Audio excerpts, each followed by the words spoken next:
let's cover liches. Indeed, thank you past me, but move aside. I have much to discuss. I want to talk about the changes to the lich that I mentioned in that short, but I also want to talk about how that short and the responses to that short represent quite a big issue in the D&D community. And I say big instead of bad necessarily, but you know, that volcano erupting was pretty big for the people of Pompeii. First of all, as I explained, the Lich's HP has went up to 315, its AC to 20 without shield, and it can instantly paralyze you if it hits you with its melee attack. And the question is, are these bad changes? Does this kill the Lich? Because the responses in the comments were very diverse. On one side, we have the people saying it's bad, because a Lich, first and foremost, is a wizard. The stats that the Lich has now feels more appropriate towards a creature of its CR, but people kind of imagine a Lich being a frail old wizard boy, so it being an absolute unit doesn't really fit with people's ideas of what a Lich is. Liches are super smart, they probably have a legion of minions before them,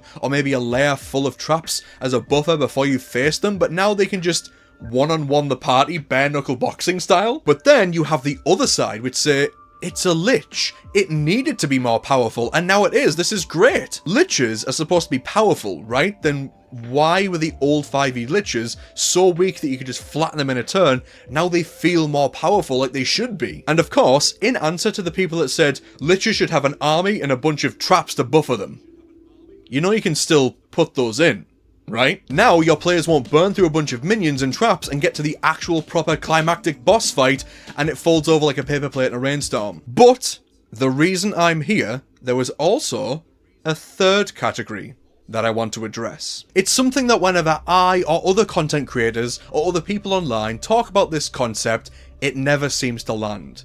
There's just something about the devotion to D&D that prevents this idea from actually sticking in anyone's heads. The third group says the DM is supposed to change the Lich. They're supposed to tweak it with X, Y, and Z. Give it this and that. Give it items. Give it new spells. Give it all more here. Why the f*** did we spend all this money for an update only for the new and the old version to not be good enough for anyone's standards to the point where you just have to say, just change it?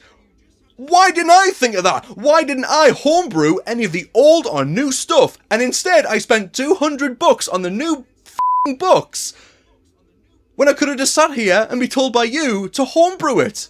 Oh, idiot! How do we have an entire D&D community full of content creators making the same content about the best races, the best classes, the best subclasses, the best backgrounds, the best combinations, the best builds, or indeed the worst parts of those things, but no one ever comes to those guys and says, actually, the things that you said were the worst things aren't the worst, because you can just change it. This has to happen with other content creators. I can't be the only one that attracts these folks, right? The first of many problems here is, how can anyone review or assess anything if nothing is concrete because, just change it? And another thing, to those that say, that's the glory, the beauty of D&D, is because you can change it however you... Shut the f*** up. What you have just said can be applied to any game, not just D&D. No one's out here saying that Pathfinder is actually really simple, really, because you can just change the rules or just use rule of cool or whatever. Nope, it's just D&D and your precious Lich. The Lich that's so good, the creators of the game tried to change it, and when no one liked it,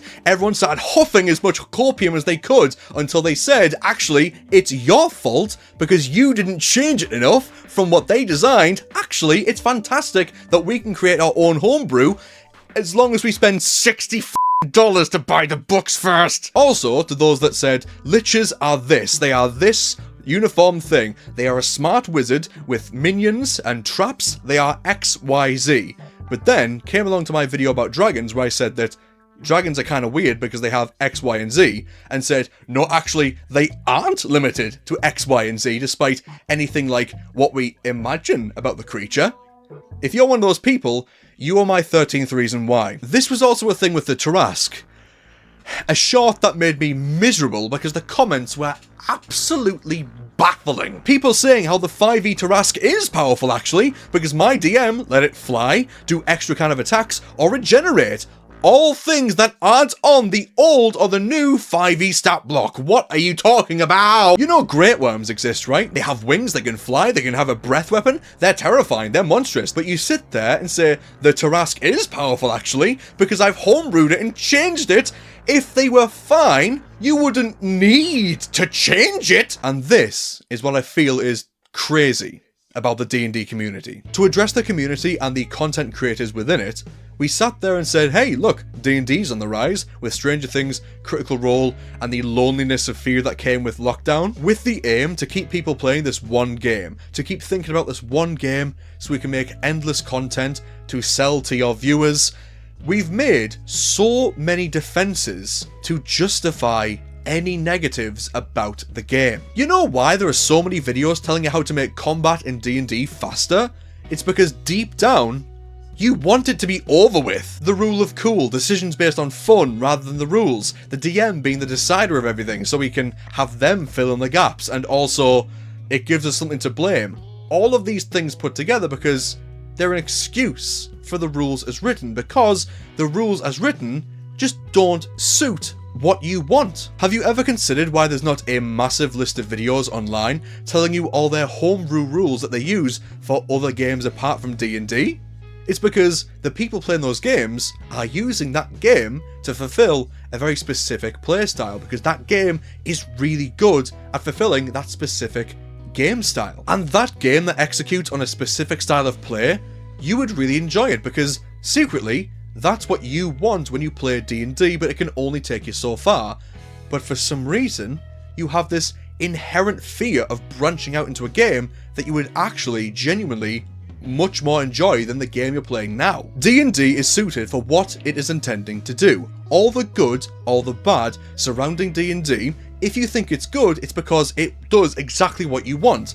If you think it's bad, or you have to resort to homebrewing it a bunch, that's because D&D does X, but you want Y. No game is perfect, no movie, no book, no game is perfect, but there is a perfect game for you, and it might not be D&D. I think the craziest thing that I've ever seen in relation to this topic in particular was a massive joint Reddit discussion on the D&D subreddit, I think, where they were talking about how to adjust the race or species mechanics, whatever it was, how to make it more customizable and more fun in X, Y, and Z way.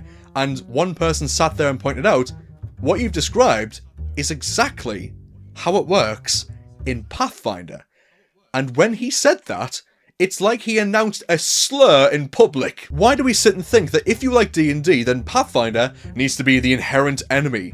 It might be a game that you much prefer, and that's okay. And that discussion is proof. There was a bunch of people sat there saying, this mechanic sounds really fun that I've made, and someone said, that's what Pathfinder does.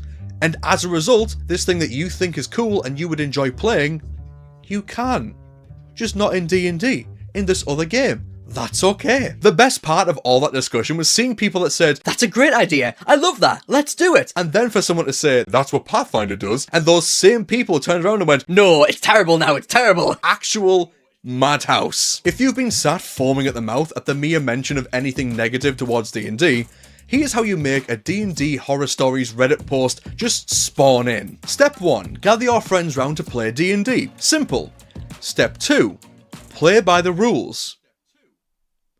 Exactly by the rules. Not play by most of the rules, not the rule of cool rules, not the rules that you added to the game, or the rules that you removed from the game, exactly as rules written. And watch your friends slowly start to lose enthusiasm for this game that they worship like a new god, posting online to saying how terrible their DM was for playing in a game they hated, when it was just the game that they were playing, except without of all of these quality of life improvements that you added to this perfect game. What do we want? What do you want? Can we even say? Everyone wants something different, and some people want to play D&D, except not really, while saying that D&D is their favourite thing. And look, listen, let me lift up the curtain. My favourite things, my favourite games, movies, books, and even people have flaws. Everything has a flaw. Some people like Star Wars, some people don't. Some people really like Star Wars and get mad at you for not liking it as much as them. The Lord of the Rings films. Are they perfect? I don't know if I'd say that. They're great. I love them. They're one of my favourite films, but I wouldn't say they're perfect. Are the extended editions better because more rings is better?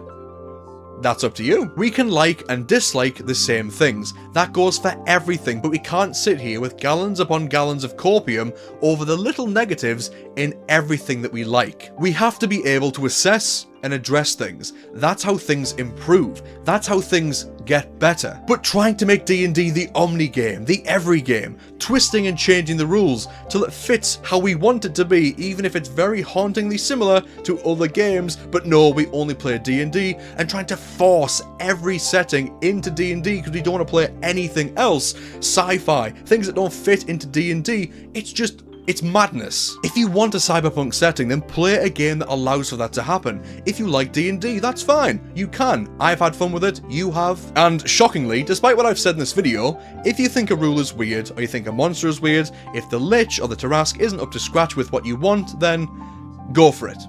Change it. Maybe you think, hey, the Lich doesn't just have to be an undead wizard with a bunch of minions and traps, it could be any class and just make it an undead powerful version. But we cannot proceed with this idea that we can just plug our ears, cover our eyes, ignore all the negatives, and say something is perfect because it can be changed. Anything can be changed. We can't keep shutting people down for assessing the quality of something that they've paid for because you've sat there and made it better. Imagine if someone said that Skyrim is the perfect game, but they mod it to hell because they think the original game is just too restrictive or unfun. Going forward, we need a more level-headed and less fanboy-blinded response to any criticism to this hobby. Bye.